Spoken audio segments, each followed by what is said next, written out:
Hello, today is April 10th, 2021. My name is Daniel Mendoza. I am interviewing Maria Lira for the University of Library Special Collections and Archives at the University of Texas Rio Grande Valley, hereafter abbreviated as UTRGV. This project is in partnership with the Voces Oral History at the University of Texas at Austin. Please know, Mrs. Lira, that this interview will be placed in the University Library Special Collections and Archives at UTRGV and shared with the Voces Oral History Center at the University of Texas at Austin. If anything, if there is if there is anything you do not wish to answer or talk about, I will honor your wishes. Also, if there is something you want to talk about, please bring it up and we'll talk about it. The University Library Special Collections and Archives will archive your interview along with any other photographs and documentation you are willing to share. UTRGV University Library will retain copyright or non-exclusive right to the interview and any other materials you donate to special collections and archives at UTRGV. Because we're not conducting this interview in person, I need to record you consenting to make sure you agree with our interview procedures before we continue. So I'll ask you a series of 6 questions. Please say yes, I agree, or no, I do not agree after each question. Do you give University Library Special Collections and Archives at UTRGV consent archive your interview and your materials at the University Library? Yes, I do. Okay. Do you grant University Library Special Collections and Archives right, title, and interest and copy right over the interview and any materials you provide? Yes. Do you agree to allow UTRGV University Library Special Collections and Archives to host this interview on the internet where it may be viewed by people around the world? Yes. Do you grant the University Library Special Collection and Archives consent to share your Zoom interview with the Voces Oral History Center at the University of Texas at Austin for the inclusion of the Voices of a Pandemic mini mini project, which will include the posting the interview on the internet? Yes. As you recall, we previously filled out a pre-interview form. We use information from the pre-interview form to help in research.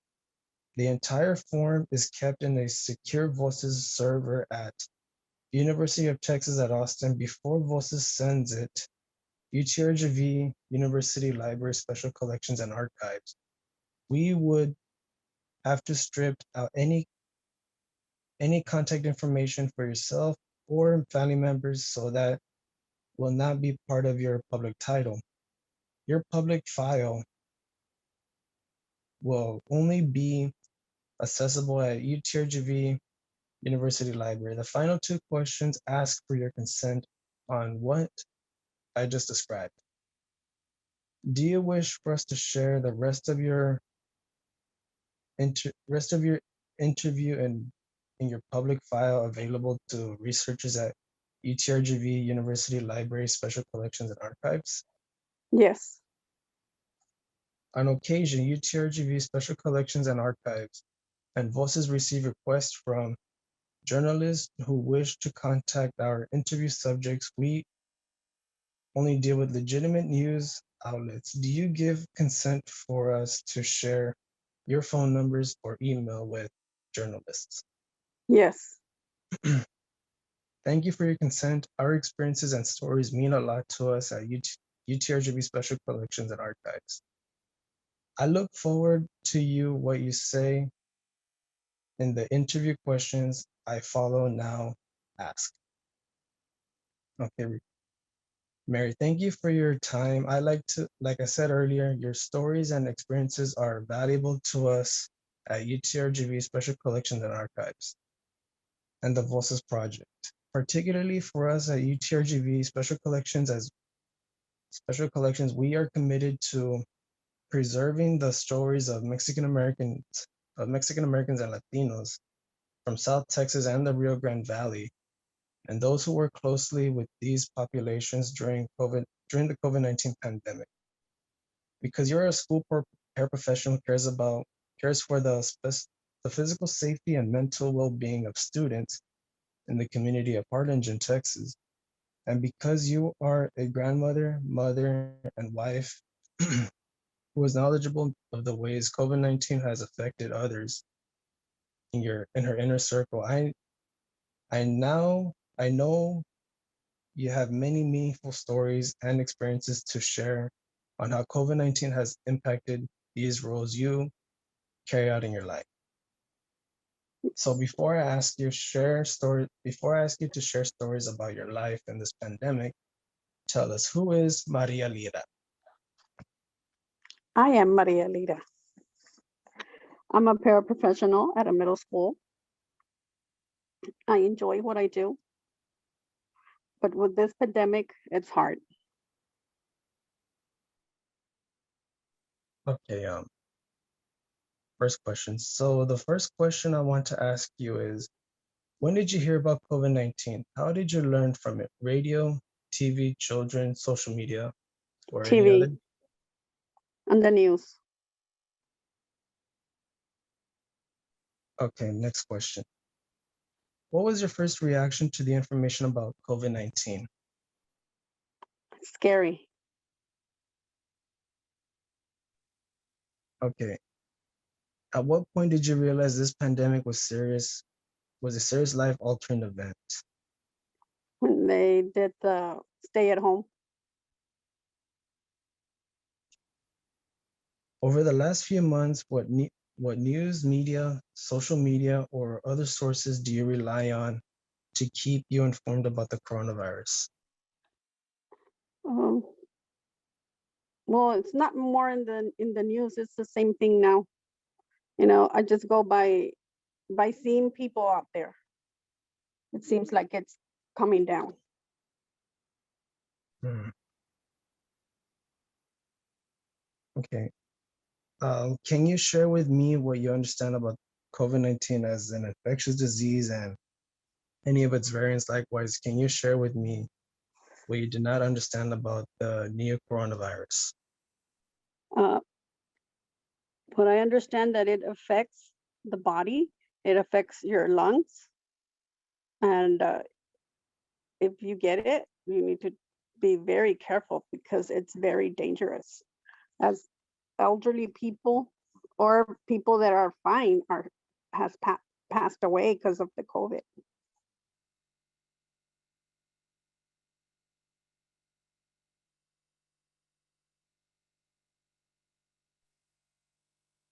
Next question.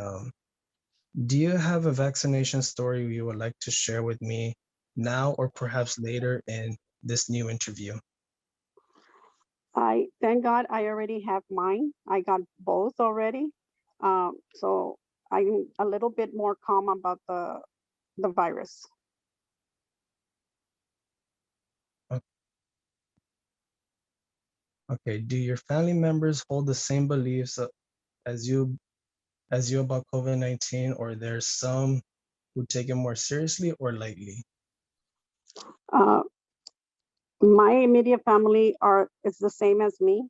We were scared, but now that we seem like it's coming down, we're calming down our fears. But I have family members that were out and about without care about anything, and they got the COVID and they got really sick.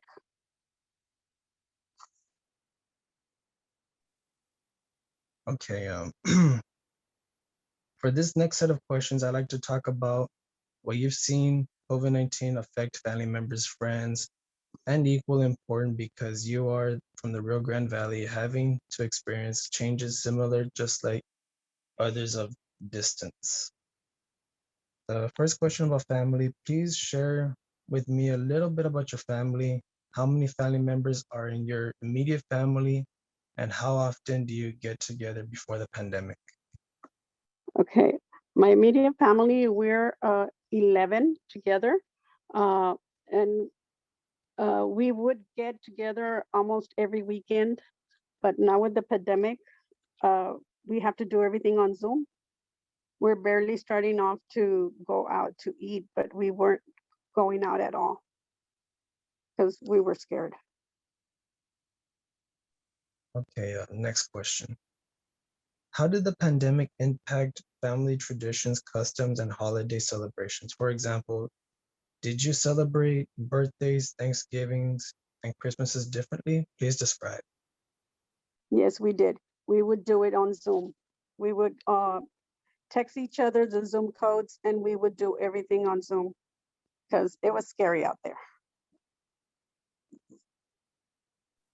Okay, if you attended any weddings, graduations, or funerals, how did the pandemic make these events different from pre-pandemic times? I only attended two funerals during the pandemic. Uh, no weddings at all. Nothing out there.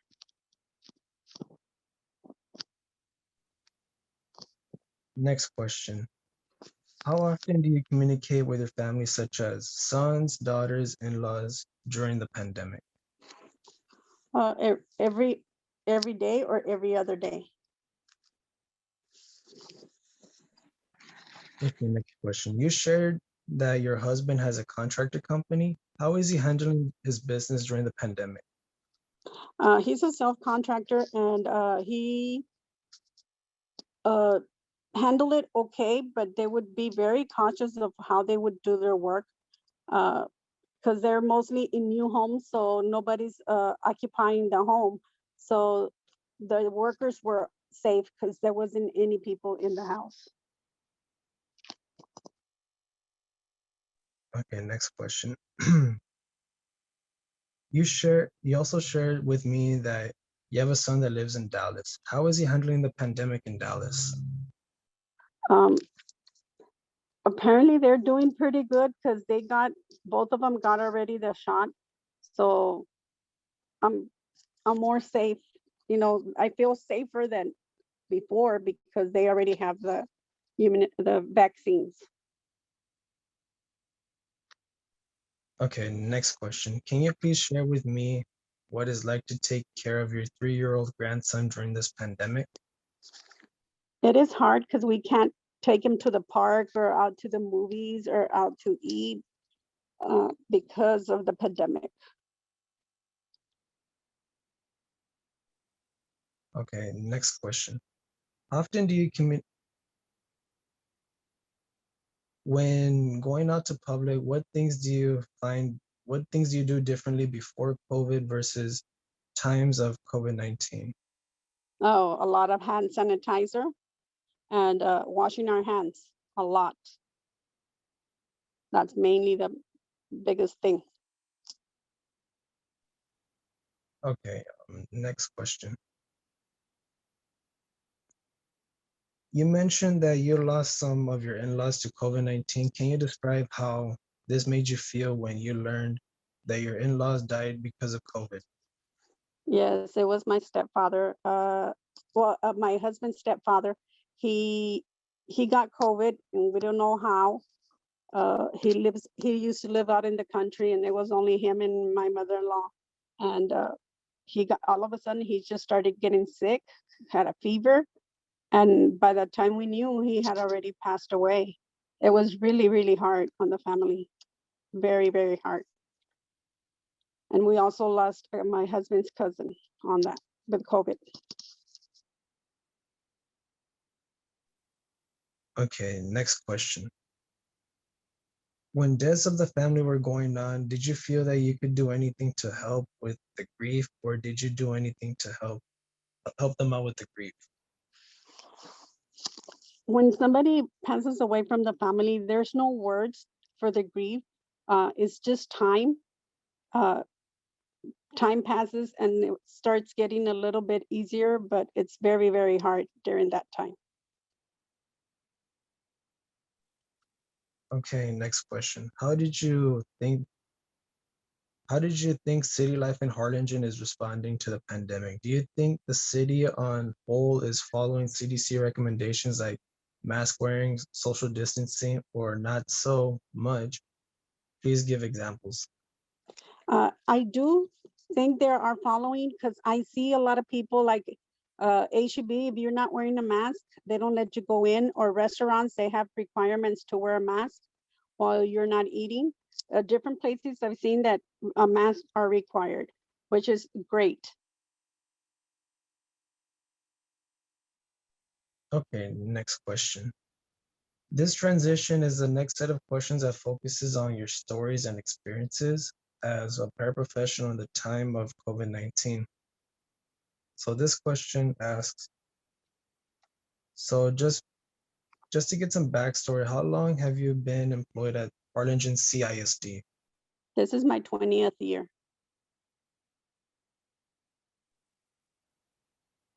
And what made you interested working with Harlingen in your current position? Um, I was before I used to be a substitute teacher, and I went to the school, and I had the life skills kids, and I fell in love with the kids that really needed help. So that's why it encouraged me to go for a paraprofessional. Okay, next question. What are some detailed roles of being a professional consist of? Helping the kids a lot. They do need our attention, and just focus with the kids that really, really need it. Okay, next question. How often do you work with teachers? Are you often on your toes with when working with faculty?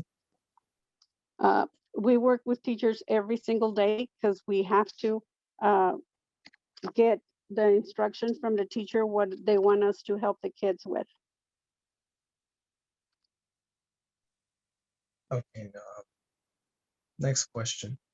What are some examples that you do to help out teachers in their classroom? We help them out, like making copies for them, or but that's even before the period starts. Because when we have to go into the classes inclusion, we go help the kids at the time. Okay, next question. What are other roles aside from working as a paraprofessional? Do you volunteer or have a side job? Yes, I have a after school job. It's called ACE. It's to it's for the kids, and it's free for them. Um, they get to do art, exercise. They do reading. There's a lot of different things we can do with them, or a lot of teachers that, but we do it on Zoom. We have the kids there at school, the ones that stay after school, and they do all the classes on Zoom. Next question. Before the COVID-19 pandemic hit, what rewards and challenges do you come across when dealing with students? Oh, when they would pass their STAR test, they were so happy, and they would thank us for helping them go through that.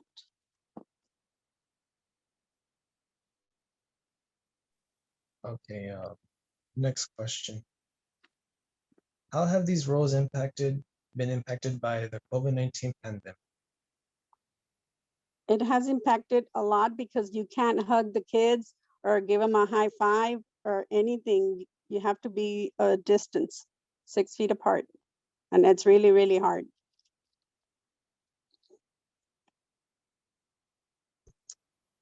Next question. When have you noticed any other behavior changes on students due to the pandemic? If so, what are some examples of those behaviors? Actually, not seeing bad behaviors or anything, but sometimes uh, when we had that stay at home, uh, the kids were more sad because they couldn't be out and about. But now that everything is coming down, it seems like they're getting happier because they're doing more things outside.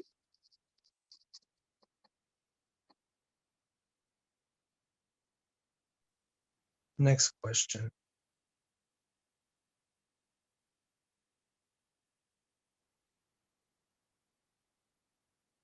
When the pandemic hit, what challenges did you experience or currently experience with working with teachers? That we couldn't be close together, that we couldn't all be in the same room. Uh, we had to be in a different class. We could do just the Zoom. It's really hard.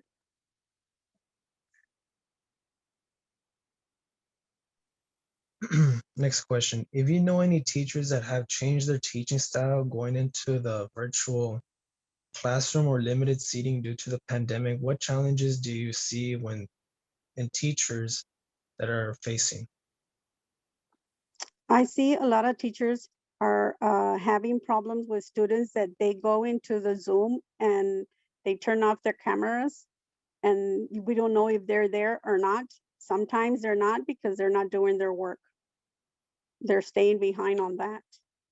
That's my only view of the Zoom, that the kids are not doing their work. Okay. If you have been to any of those classrooms, can you give examples of how teachers conduct their teaching during the pandemic? Uh, Teachers do everything. They do more than what they're expected to do for the kids, but some of the kids don't really appreciate what the teachers do for them. Okay, next question. What challenges you experienced during the pandemic when communicating with superiors such as the school principal? Um, well, he's very communicative with us. If we can't talk to him in person, we email him or send us an email to the whole staff. And if he has a concern or we have a concern, we'll just email him. We don't have to be in his office, which is good.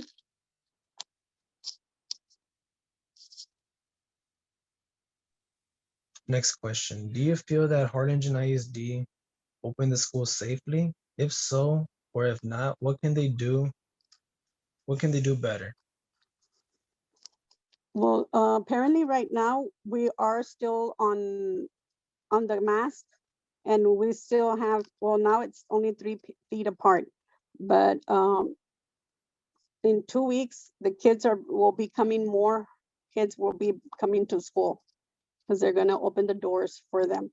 Um, it's a scary little thing that we have, but we gotta do what we gotta do for them.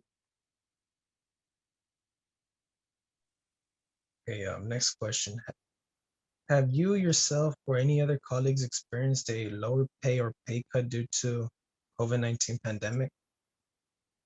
No, we still get the same.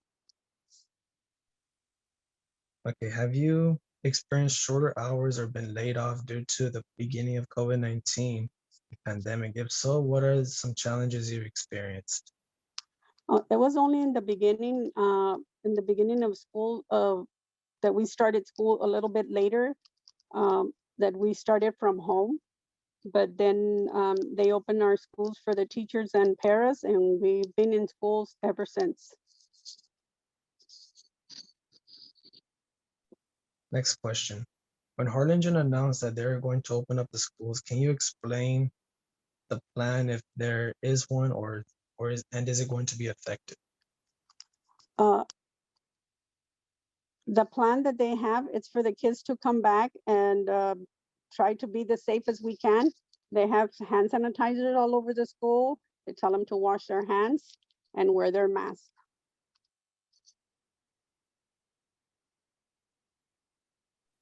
The next set of now to close, I'll ask you some final questions.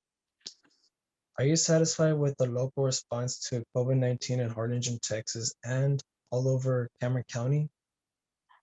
I am in some way, but like the bars and all that, I don't think they should open 100% because I see a lot of people not wearing masks when they're in there.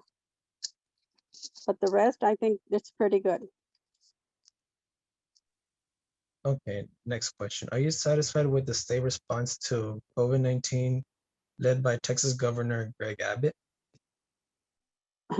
well, not because he said that to take off the mask, but which we didn't follow that. And I think we're safer now that we didn't do what he wanted us to do. Okay, next question. Are you satisfied with the current national response to COVID-19 led by President Biden and his administration? Yes, I do.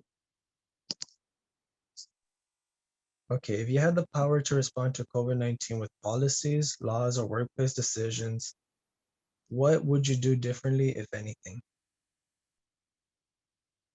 Right now, I think I wouldn't do anything different, just same thing they're doing right now. That's as cautious we can be. Okay. Our next question. Are there any other stories or experiences would you like to share with me that I have not asked about? No, you got everything. Okay, thank you for your time, for the participation in the UTRGV Voces Oral History Project, and thank you for your time.